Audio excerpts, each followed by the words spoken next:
The war-torn nation of Afghanistan has been battling many other ghosts for a long time. Poverty and hunger are two of them. Now, despite massive developmental funds being funneled into the country, a sizable population remains deprived of basic amenities. As per the government's official data, 40% of the country's 32 million population lives below the poverty line. The grim reality is visible throughout the nation, and the suffering has become even more acute amid the COVID-19 pandemic.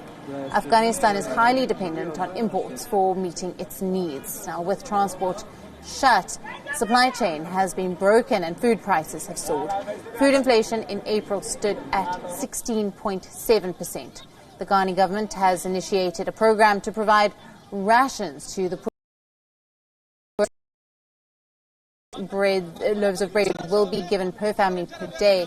Now, this is clearly not enough. The government plans to extend the scheme to 250,000 families.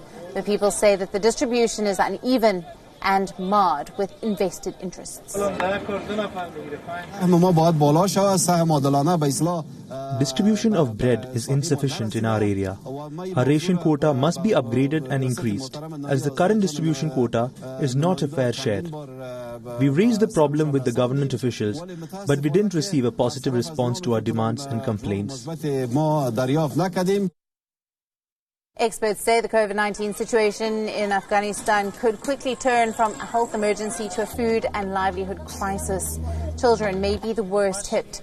As per a report by Save the Children organization, at least 7 million children in Afghanistan are facing malnutrition if no action is taken.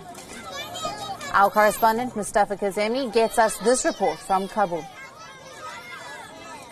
As government's effort to reduce poverty and help the poor people in Kabul who have lost their jobs during the coronavirus pandemic lockdown days, they have started issuing and distributing 10 of these flatbreads to each family in 24 hours period. But this has highly dissatisfied these economically disadvantaged people of Kabul.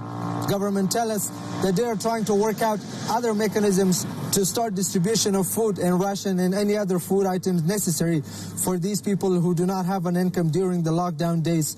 But these people tell us that the government's new mechanism and second attempt was to insult them with 4 kilograms of wheat for each family in 24 hours.